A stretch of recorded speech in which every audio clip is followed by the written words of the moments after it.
Everybody, welcome to Tuesday Talks. Now, Tuesday Talks is all about getting to know an individual, finding out what makes them tick, what do they care about, and how does that reflect on their career and what they do. So today's guest we have is Dr. William Klatsky, and I hope I am pronouncing your name correctly.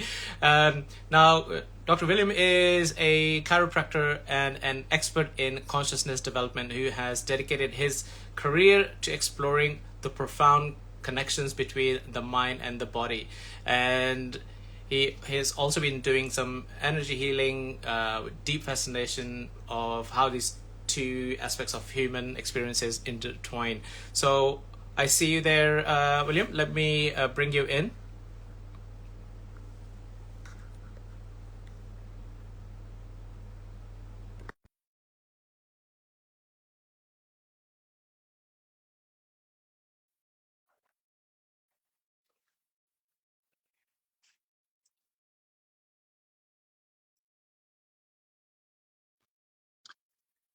Hey, Zishan. Hey, William, how are you doing? Great. How are you? Nice to see you. I am doing brilliant. Thank you very much. Yes, also nice to see you as well. I've done a short introduction for you already, but you're the best person to expand on that and let everybody know who you are, what you do, and everybody on Tuesday Talks also likes to know, why do you do it? Okay. Well, so my name is William Kalatsky. I'm a chiropractor, but really an energy healer. I got involved in chiropractic profession. I was led there as a teenager. I had this healer I went to when I was sick with intestinal problems as a young teen, and when I was told it wouldn't get better, we went to find this man who's called Donnie Epstein. He's fairly well known today, and he healed myself and another family member of mine. And so he said, if you want to learn what I do, go to chiropractic school. So my intention in going to school was to learn from him because he was a master. The Mm, things he could do to a 13-year-old energetically would make you want to learn this if you were 13 and you were me. So that's how it started. I went to school. I practiced in New York. Over time, the energy side of my practice got bigger and bigger. And it's led me now to where I am, which is a full focus on healing people's patterns associated with migraines and headaches, because I discovered there's 3 billion people on the planet with migraines. And I was working with this trauma group, that paralysis, heart attacks, strokes, and somebody said to me, can you do this work from a distance? And I said, I don't know, let me try. And I tested it across the room, and next thing you know, I'm doing it over Zoom, running a trial with migraine headaches for people. And here in, now there's headachesheal.com, which is a way people get in touch with me to get the patterns that are creating these problems cleared, so the problem has no place to land. So mm. that's the headache side of it. And then there's the intuition method course that I created, and the book will be out in about 2 weeks. And that is, it's a course about connecting with your truth, with your awareness, with your consciousness, seeing the things that are in front of your face that you're missing, because we're living in a world where there's energy everywhere and we don't know it. Yeah. And we don't know it until we're shown it. And once we're shown it, we can't believe we've been missing it our whole life. So it's like you get to live a life 2.0, where now you have this new awareness of your inner voice, of your ability to see energy, feel energy, and it turns you into another person, and you suddenly are feeling awe again every day in your life. So that's a little bit about me. That's what I'm doing now. And I love the work. It's so rewarding to be able to have a business that helps people all the time. I really love that. I really love that. And the whole story behind that. Okay, your own um, challenges that you had as a teenager got you into this path, and then here we are, and also the headaches and the intuition and everything. So expanded into so many avenues Right. from there, and it's all comes down to, again, then I believe you must be attuned to your intuition naturally, or did you had to also practice this? Because some people are natural, Right. and Yes. then some people had to practice because they had to be shown, right? Right. Well, that's a really good question. I always ask people this question: is intuition born or learned? Mm, And the answer is both. It's really both. We're all born with it, just like we could all throw a basketball. But if we're going to make it to the NBA, we've got to practice 10,000 throws. And intuition is the same thing. Some of us are going to be more naturally inclined, just like in a sport. But when you actually train in a systematized way, like learning a language, it is a language. And once you understand it, intuition isn't, you don't learn it for the sake of just, hey, I'm intuitive, because intuition is really about tuning into the inner voice, knowing how you translate it and create images out of it, because intuition can become imagery, right? And then you might call yourself psychic, but it's really just the translation in the system. But once you're in touch with your intuition, it aligns you with your path, right? Because it's always going to guide you closer to your path. Once you're on your path, you have clarity. And once you have clarity, it's super easy to manifest what you want. So intuition is actually the feminine of manifestation. Intuition is the internal and manifestation is the external. And they work together, both sides of the coin. So when you get the first one, and most people, people that are balanced, let's say with their male, female, or even, it could be anyone really, but anyone who's strongly in touch with their intuition doesn't mean they manifest well, because we're so internalized and we're feelers. And you learn to ride the spectrum in the other direction, and now you're like, oh my god, I just turned this into magic. I turned this into the genie's magic lamp. So that's one of the things that I love so much is my new book, The Intuition Method, started out about intuition and suddenly traversed to become about manifestation, because they're the same road. I really love that. And obviously, your new book, when is it coming out? It'll be out in about 2 weeks. 2 weeks. So Yeah. this is 25th of June, guys, 2024, just in case when this episode turns into a podcast, it happens quite a few later months down the line. So this book will be already out. Yes. So definitely check it out. And are you able to take us through your book a little bit in terms of what can the listeners expect from it? There's the basics of the book. I started writing it as a course, actually, which will be coming out after the book. I started writing it in 2018 when I realized that the world felt so divided. Nobody seemed to know what their truth was. Everybody was repeating what they heard on the news, and depending on which news channel you watched, that was your truth.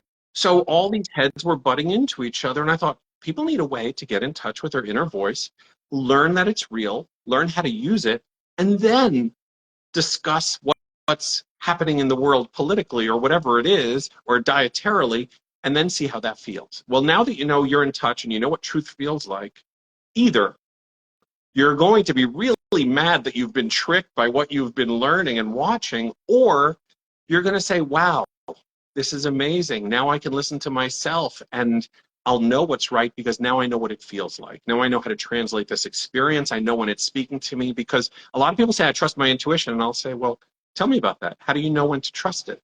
How do you access it? They say, I don't know. I don't know. It tells me when it tells me. So the Intuition Method course is a way to make intuition conscious. So you can follow it whenever you want to. And so there's step-by-step process for that. It's techniques. It's a lot like Mr. Miyagi. You don't know why you're doing this technique until maybe a couple steps later in the process, because if I consciously tell you why you're doing it, you're not going to be able to process it subconsciously the same way. You're going to analyze it. You're going to inspect it, see if it's working. And I don't want you to do that yet. I want it to settle in, get good at that, not knowing what it's there for. Just like wax on, wax off became blocking a punch. Right? So that's the premise. And then I run through all these amazing things, amazing to me. I cover luck. What is luck? I cover deja vu, coincidence, all these things that we all experience. I call them moments of natural strangeness. Why? Because they happen to all of us, but they're strange. And then we completely disregard it. We have this, Zishan, I haven't seen you in 10 years, but I'm in Wisconsin on the 3rd floor of a building at 2 p.m. getting a blueberry muffin, and there you are. What a coincidence. And we hug, and that's it. And then we let it go. But there's a real usage. These are tools. These are not just moments to let go of. There's literally a tool that's meant to be used when you have coincidence, or you have luck, or you have deja vu. And if we don't use them, we're wasting them. Just like when you see a fruit or a vegetable, you say, oh, this is food. But if you really think about it, it's a tool for nourishment. So all of these things are different types of tools, one for our body's nourishment, one for our mind's nourishment, one for our success's nourishment. So that's the cool, and I'll tell you briefly, I mean, luck is a simple one to cover. Luck is not luck. Luck doesn't exist. Luck is literally our subconscious doing something for us without telling us. It says, hey, Zishan, there's something that needs to happen for you that's important in your life. So what I'm going to do is I'm going to get you up. I'm going to sit you down in this limousine. I'm going to blindfold you. I'm going to drive you to the location. You're going to get out, and waiting there is going to be $1 million bill on the floor for you. And you're going to say, how lucky I am. But really, your driver knew exactly where it was taking you. And so to get luckier, you need to quiet the mind, right? Because what happens is intuition is down here. There's a level of noise, of quiet, of loudness it speaks at. It's down here. The mind is up here. Loud, loud, loud, loud, music, whatever it is, busyness. And so to get down here, we need to do specific steps. And there are some that are very simple where you don't even need to meditate. But if you're doing stillness exercises and you can bring this noise that's so loud, at least down to here, and then you learn to tune into this and bring it up till here, and now your intuition is speaking to you almost as loudly as the noise. And when you're quiet just for a moment, the message jumps in, right? So we get into these different zones and different modes. I talk about why it's so valuable to take a shower and not to play music or do anything in the shower. And why is that? Because showers, when the water is hitting our skin, puts us into a feel mode. And we get into a feel mode, we get out of our thoughts. We get out of our thoughts, suddenly the thoughts can bubble to the top. The intuitive messages are just waiting like little bubbles to float up, to pop on the doorstep of conscious mind, like an Amazon package that you've got to take before someone steals it. So you've got to get this message. And that's why showers, we have these great ideas. We have these epiphanies, breakthroughs, memories, things that come up. We're like, oh my God, I need to do this. So, all these tips and things are covered in the intuition method, and the book is amazing. The course will be even better because I'll be teaching it all in videos, so it really gives you more of the juice, the energetic component of it. So there's a few things about it. I really love this, and obviously I was intrigued by the intuition and the luck side of things. For a long time, I always thought, intuitively, I am very in tuned and inclined towards it. I won't say, I get lucky every time, but a lot of things do come easily, and quite often as well. It may sometimes take longer time if I'm thinking about it too much, Right. but a lot of times, and just quoting a few of my friends that recently have said that, so how do you do, and how are you doing this, right? Because I'll be like, oh yeah, I done so and so. I don't know when I did it, but it's actually relevant now. So oh yeah, here's the stuff. Here you go. I'd be Right. like, and we have to now work on this. You've already done it. I'm like, yeah, but because I was at, things are happening and I'm just doing stuff, and then I'm looking back and joining the dots, like Right. as has been, right? So, but a lot of time it's just intuition leading me to these places, and I just turn up, do the Correct. thing which is required to be done. I have no attachment to it, like, oh, I want something out of this. Should be my reward at the end. Mm-hmm. And the rewards, as you just said, yeah, it's driving me there, and then I open the door and come out, oh yeah, there's $1 million actually for previously where I was, right? Right. And Yeah. so this is quite interesting. And then obviously, as you're saying, if you're able to consciously work with it, because at the moment, listening to you, it feels like I am basically just listening to it, or just doing Right. what my body tells me to Yes. do, right? So that it's leading me to these paths, and I'm like, oh, okay, what do I feel like? Yeah, this is a good thing. Let's do it. Mm-hmm. Oh, yeah, I don't feel like going there. Let's not do it. But we can tune into it and then understand that guidance of why these certain things are happening. Am I on the right path, or You are for sure. I mean, see, so many people are doing exactly what you're doing, and they're not clued in. They're just living their life. I mean, it's really nice to learn the mechanics of it, but either way, life is good. We look at those people and we say, wow, they're in the flow. Wow, they get it all. And there's a science to that too. And the science is, you've heard of the phrase, we want to sit at the seat of the master, right? We want to sit at the guru's feet. So what is that really about? It's really about coherence, right? If that master's brainwaves are so coherent, they're meditating, they're in this perfect state of mind, and we're next to them, our brainwaves are like magnets being pulled right up to match theirs. So we're being pulled into this higher frequency of balance and coherency. So if you're in this zone where you're doing these kinds of things all the time and you're reading the books and you're doing the work and you're meditating, what happens is you change your frequency. You change your frequency and now you're in that frequency, right? So it's kind of like some people, let's say, that grew up in a family that had a lot of money, like old money. For them, everywhere they go, they can make money without effort. It's just natural for them. They do something. And then there's people that grew up in poverty that maybe can't. But those same people that grew up in poverty, they start going to like Tony Robbins events, and he flipped the switch for them, and now they're like the top earners in the country. And I'm just like, wow, that's amazing. You came from a tough place and you really you shifted the frequency. And I found that for myself, where when I started being around people that were really, really, really successful, I didn't have to change much about myself for that aspect of myself to change. It was being in their energy. My brainwaves are syncing up to their brainwaves, and suddenly things start changing. So it's like they say, your closest 5 people are how you're going to be. So it's really about the energetic matching of the principles. So it's beautiful. It's something we can all do.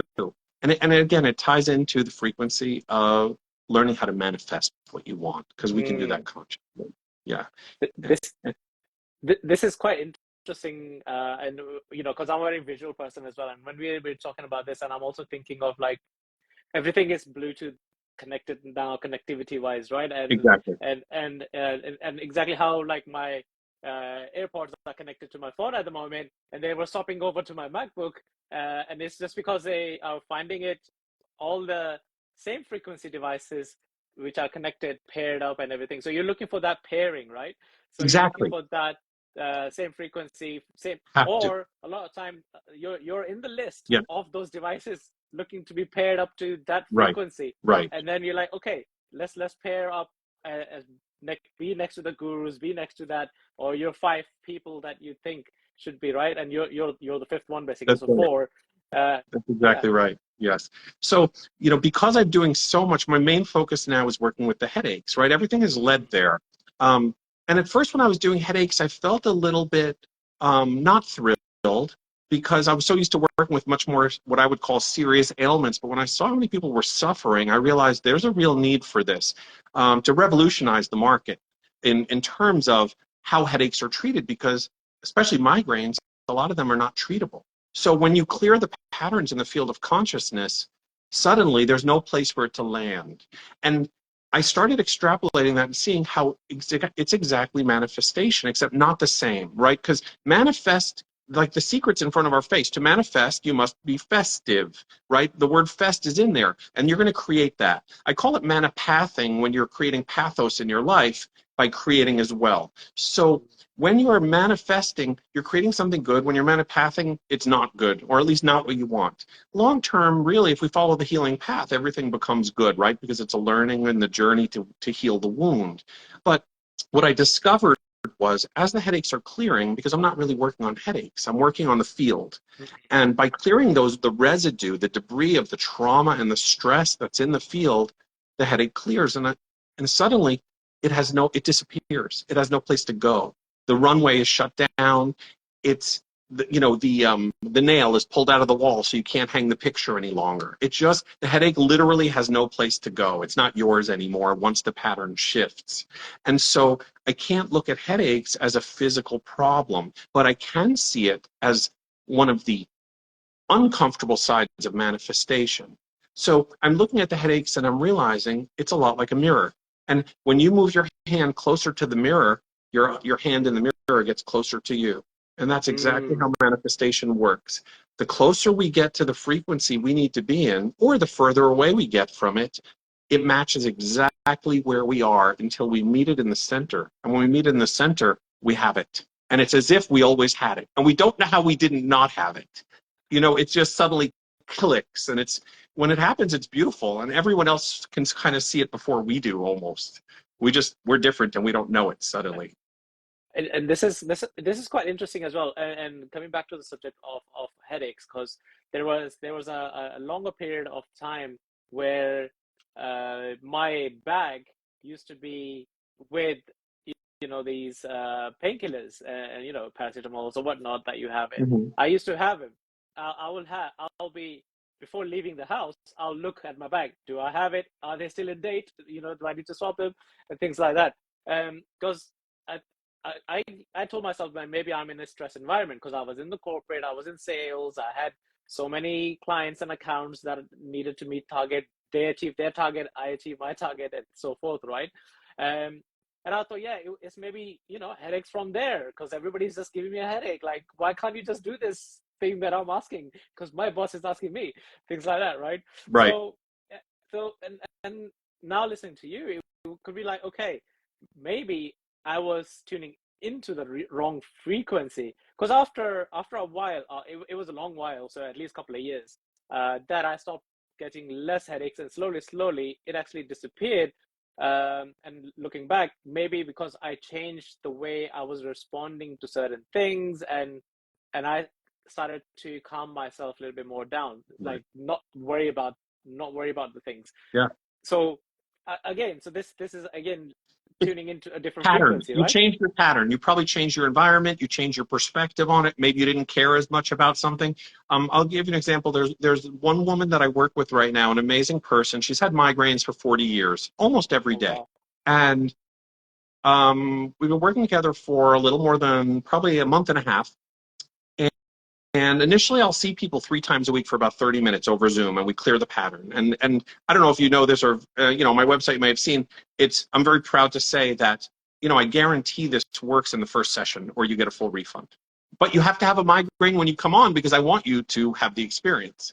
Because the pattern has to be strong so I can clear it. And that's a fun thing for me to be able to say because I only want the people that are going to get better in the first session so they understand how much it works.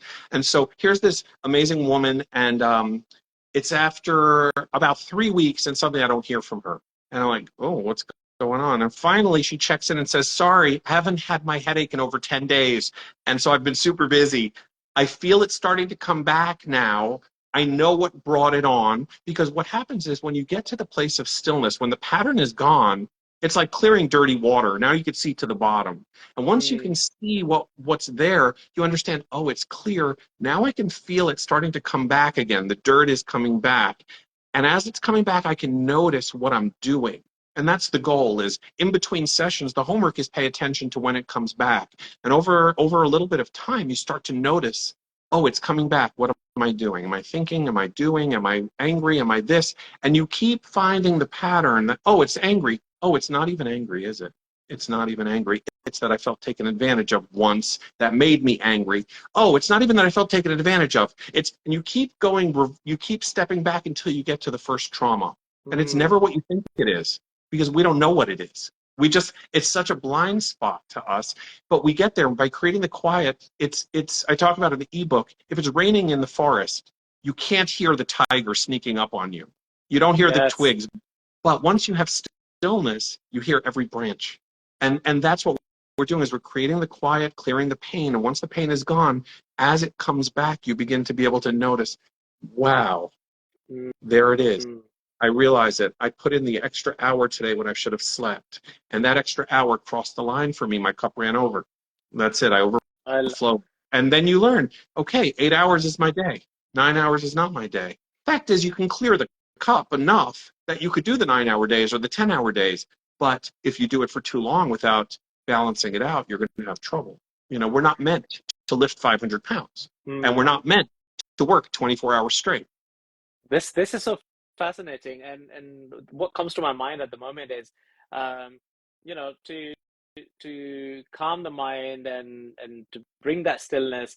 A lot of people think of meditation, for example, and then also some people are still not comfortable with the meditation side of things, right? Right. And or not don't understand it, or find it difficult to maybe just sit down still.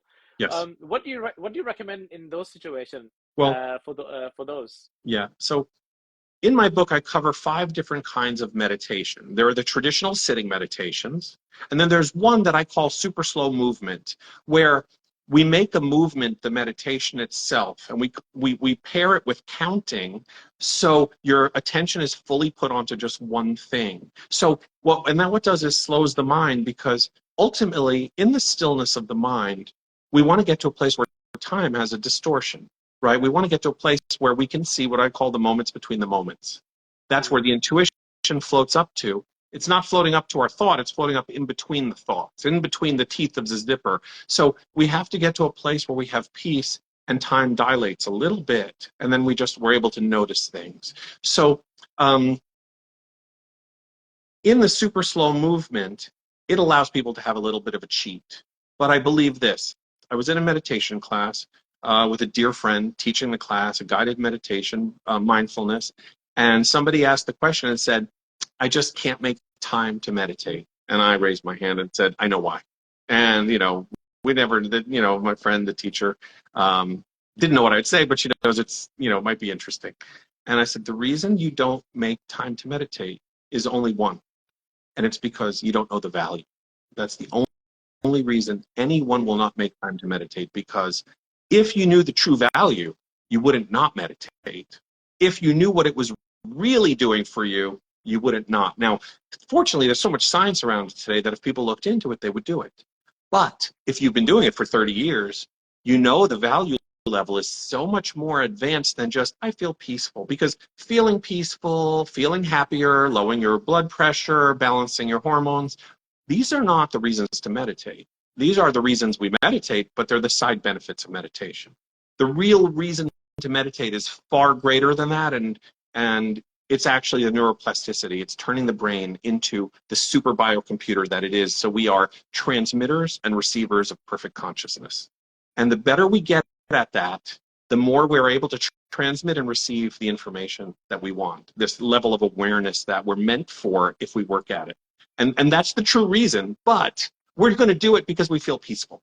And that's fine. That's why a bee goes to a flower, because it smells good and it's beautiful and it's attracted, but it's really going to pollinate. Yes. Yeah, I really love this, and it just reminded me of something I read, and I won't be like sharing the exact thing because I remember only fragments of it. It's and it talked about going into nothingness when you are, when you're trying to meditate and do something, things like that, because everything stems from that nothingness, right? So Yes, it has to start somewhere. exactly. But where is that somewhere? What was before this? There was nothing. What was before this chair you are sitting on now? It was nothing. Right. What were you sitting on? Maybe just a floor or Yes. rock or something like that, right? Or a Yes. branch. Yes. But there was nothing. So somebody had to think of a chair in his head, Right. or then put it on a paper and design it, and then somehow craft it. So it just took me there in my mind. It's like, okay, yeah, you have to tune into your nothingness, and then bring that forward. And So add the whatever comes. attraction, add the emotions, add the magnetism for what it is you want. Because in the nothingness, everything is created, right? The universe, in theory, is a closed system, which means everything is here. Yes. But nothing is here until we create it. So it's a beautiful puzzle, because once we realize, okay, we're here, we got here somehow, however we got here. There's a lot of questions around that, but they're all really cool. And once we learn to vibrate at a specific frequency, it's like cymatics, right? It's like playing a certain frequency into a metal plate, and the sand suddenly shapes in all these beautiful patterns. Yes. Right? That's what we're doing. We're literally putting out a frequency like a giant gong that vibrates out to the universe and says, hey, I'm looking for my match. I'm looking for my partner. Are you the partner I'm resonating with? Come to me. And it just meets you there and says, and when the vibration ends, you've got exactly what you put out, if you do it the right way, if you're doing it in this moment, in the now moment.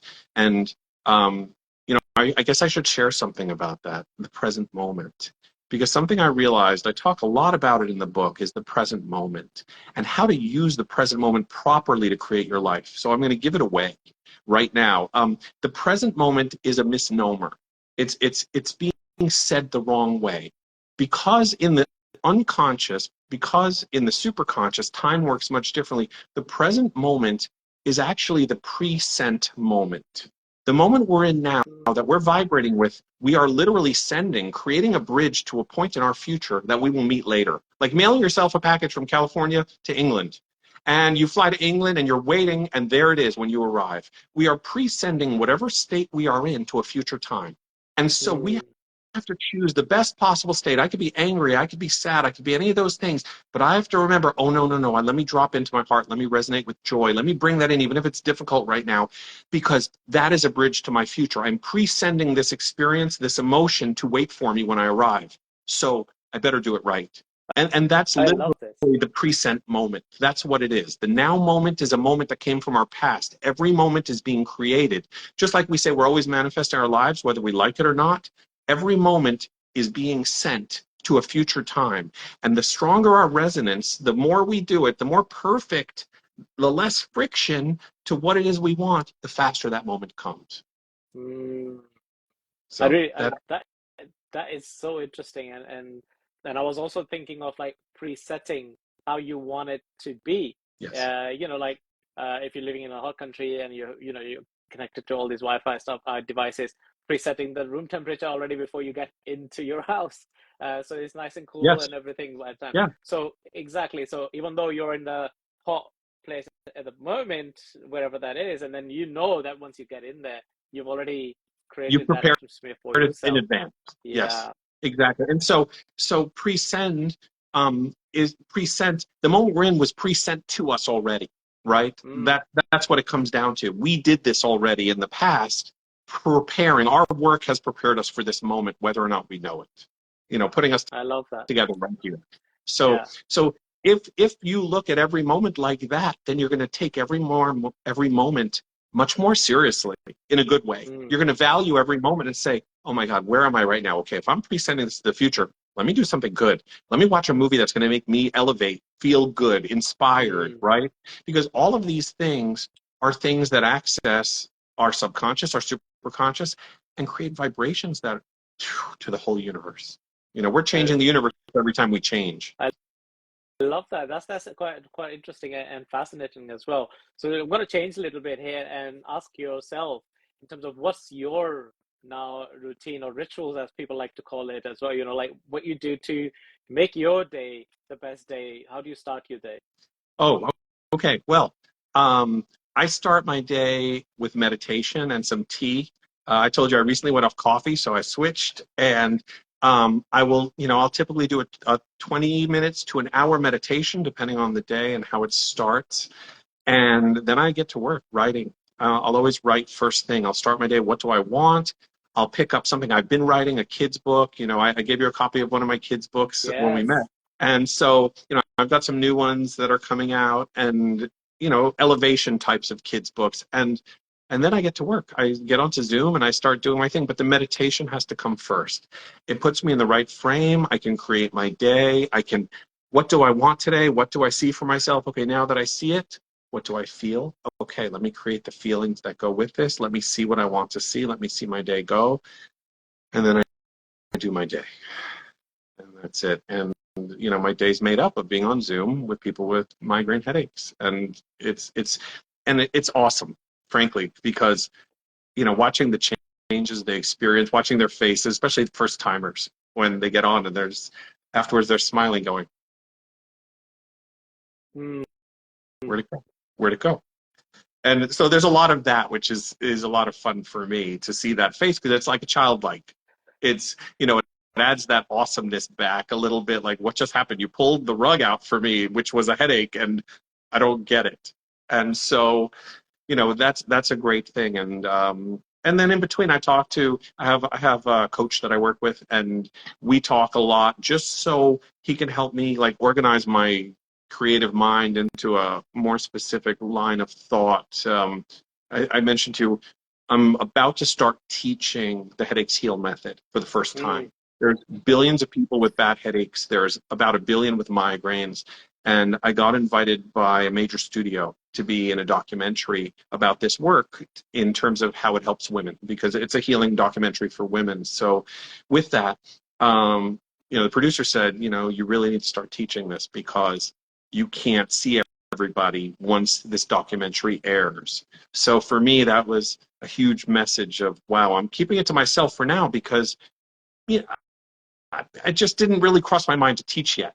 And now suddenly it's like, oh, wow, there's not enough people doing this. People need it. Literally, there's a career waiting for people. I mean, it's one of those things where when people know that you exist and you do this, whether it's corporate or whether it's for, anyone who just suffers and wants their quality of life back, it's a pretty beautiful opportunity. So I'm preparing that now, and then writing, a lot of writing. I do love to write. It gets my creative on paper. That's quite interesting, and it's a very simple way of starting the day, right? And but you're still getting the most out of your day. And meditation is quite important, as we've been discussing that. So making sure that you're tuning in before you start, Yes. doing whatever that is that you need to be doing. Take on the world, let's say, right? Right. Before you take on the world, Yes. check in with yourself. How are you? Or tune yourself. It's a bit like finding that channel that you wanted to listen to. You're flicking through the TV Exactly. remote, That's right? right.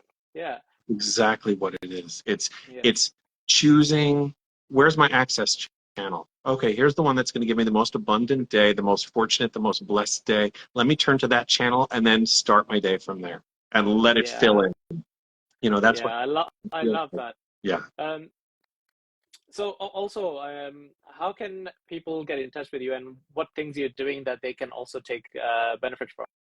Oh, well, so I've got two websites. For headaches, it's called headachesheal.com. And Headaches Heal, I offer webinars so people can learn more about what I do regarding migraines and other headaches. And then I offer free consultations. There's a calendar there so people can just book a quick 15-minute call and learn more. Let's see, and there's a link where you can sign up if you want to learn how to do it for others, because you can't do it for yourself. It's like you tickling yourself. You just can't do it. So there's that. The Intuition Method website is intuitionmethod.com, and that one has lectures I've done, courses, classes, trainings, different kinds of things that will help you A, meditate, but B, also get in touch with the inner voice, how to see auras, how to feel energy, all the things that I think are so valuable, because when you can see auras, you're now seeing is believing. When you can feel energy, now you're seeing and you're feeling, and suddenly life is different.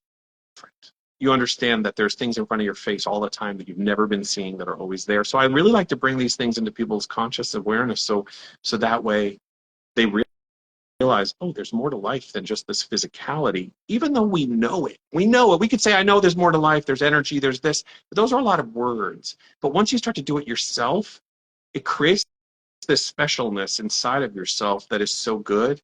It elevates you. You feel more confidence. You feel more special in yourself. Oh my gosh, I can do this. It's not just him. It's, seeing auras is not difficult, right? I teach classes, and it's simply a different part of the light spectrum that your eyes aren't adjusted to. So let's learn how to tune into that. And now we're seeing it. And it's like, oh, how about that? I thought it was spiritual. Well, it's just subtle, and subtle is spiritual.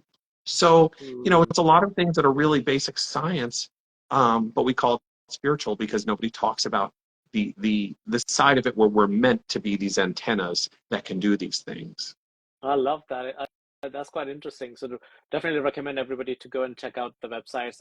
You're welcome to also, William, to drop the links once this is posted in the comments so that they can Yeah. also check it out. Oh, and I was going to say, if anyone mentions your name, I'll give them 10% on whatever it is. I mean, the books are going to be on Amazon, so not there, but the courses and things like that. Yeah, sure, happy to do that. Just if they mention Zishan. Wonderful. I'll tell everybody who's listening to that, go for it Fantastic. now. Get that discount. Definitely needed for everybody.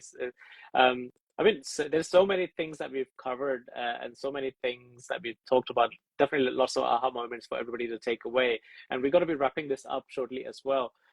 So before we wrap this up, just for the younger audiences, knowing what you know now, what would you have appreciated in your teenage years? Wow. My teenage years were not easy. I was challenged. I was creative. I had a really tough time in school. It if I would have probably for myself, I would have probably spent more time writing seriously. I would have, because I loved it so much, and I can look back and say, in those times, if I followed that path, I could have had. I mean, having books on your resume is so beautiful, especially if you're in high school, if you're a teenager, and if you have a thought. And today, with technology, it's so easy to do that. Have a book published or a few books, whatever the topic is, before you graduate. Like, there's a level of achievement that goes with that, and it's so impressive to me. You know, I've offered in schools to teach book writing classes to the students because I want them to graduate with a book under their belt already, because it's such a powerful feeling to say internationally recognized author. And I feel like writing for me, if I took it more seriously because I loved it so much, it would have been something really powerful for me. I really couldn't understand when people would say to me things about how, you know, my energy was good or things, because when you're in it, you don't know it. But adults would say, right, to that 16-year-old, that 15-year-old, that 19-year-old. And there's no way to appreciate that at that point. You can't, because you're it. You're in the space so much. It's like it's like my hand appreciating my hand. It doesn't know how to do that. So, but yeah, I would say it would have been taking the time to appreciate my writing skills and really delve into that creative process, because anything that we really love doesn't mean we're going to make it our job, but it can be our passion. And maybe it shouldn't be our job until we've already had another job where we can fortify our income and then move into that direction. But find your passion, love it, and then also do something to make money so you can go back to your passion. That's That that's quite interesting, and 100% I agree with you there in terms of that. Yes, to to nurture what you're feeling comfortable with and what you think you should be. You know, that comes naturally to you, and you're drawn to it. Whether that's music, whether that's writing, acting, you know, and all these things that you think you can take over the world with at that age, right? So yeah, give 120% to it, and obviously, yeah, also think how you're going to also sustain and support yourself so that you can continue doing that. right. And then, and you know, wherever the scales become heavier and you want it to be on the other side where your passion is, so that you can continue doing that 100%. Exactly. And I Yeah. love that. I love that. Is there anything more that I forgot to ask you that you think we should have covered? Is there anything that you want to cover? I think Well, we've given so many things that to yeah, I know we everybody. covered a lot. I'm really thrilled about that. Thank you. I got to like Yeah. share a lot of little nuggets. You know, there's one thing that I think is valuable that I could share as one last nugget, and I'm not sure how our time is, but it's about cravings, food cravings specifically. And I want to share this because it's so easy and so powerful, and I know so many people have food cravings and other cravings, and that is what a craving is it's an elevator ride up from your subconscious to your conscious that gives you a feeling you almost can't resist, even though you know you want to resist it, right? If I'm intermittent fasting, I don't want to eat, but at midnight, suddenly there's a craving that says, just do it. And I'm saying, oh, but I don't want to. And there's another voice saying, come on, just do it. Not a big deal. You'll be fine. And then, of course, the next day I'll regret it.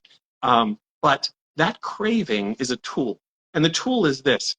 When you have that craving, you can give into it. But before you give into it, sit just for 1 or 2 minutes and notice the craving. Prepare something in advance of what it is you want in your life, a manifestation, something you want to create, and recognize your subconscious is open right now. Its gate is open because it's sending up something to force you to do something. You have a choice, but it's forceful. Now, with that, you can access that elevator and send back down what it is you want right now. So you can use it, not what its intention is for, but that doesn't matter because it's there for you to use. So sit with it. You can feed the craving afterwards, but first take in what it's giving you. Say, oh, I got that. The door's open. Thank you. And basically bring in what it is you want and send it right back down into the gate of the subconscious. So that way you're creating a new program for yourself. Use it for yourself. itself instead of letting it tell you what to do. So I think that's important because it's so easy. You don't need training for that. You just need to remember to do it. I love that, and it just took me back to few times, when I started intermittent fasting.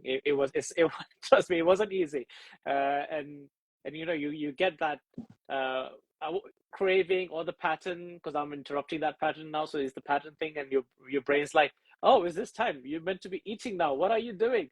Go eat. And you're like, and you're just suddenly moving, and you're like, why am I moving? I don't want to go to the kitchen. I don't want to go to the fridge.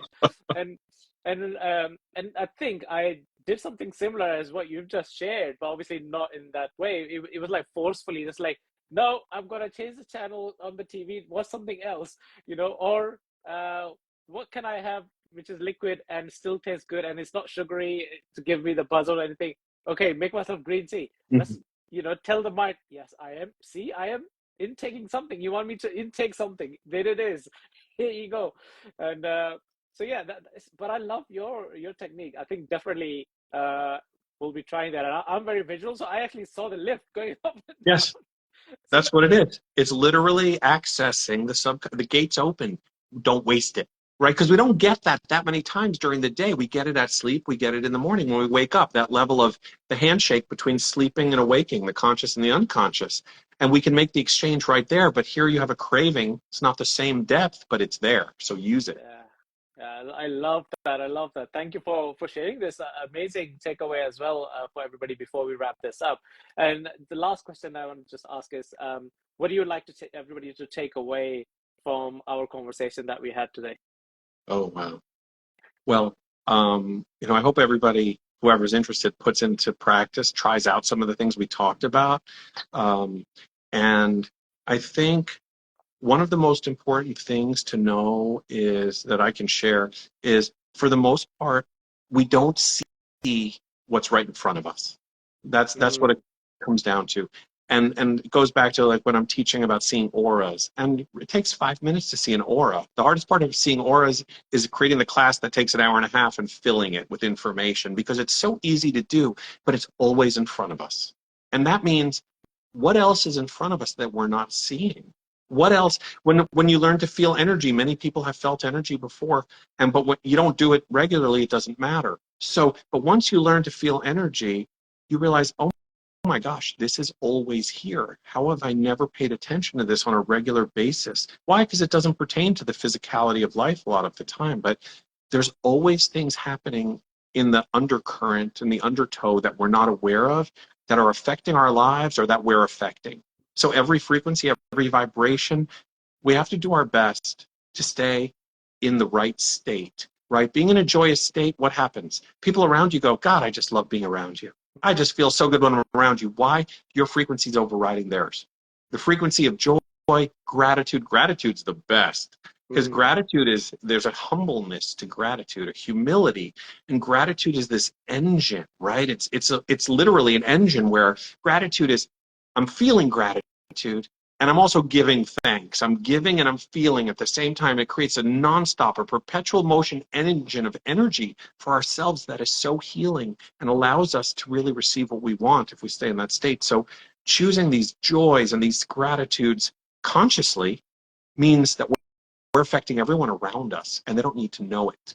You're positively manipulating them. You're adjusting their state in the best possible way, and they're only asking for it, but they don't know it. So if I can leave you with something, it would be that, like, choose the emotion.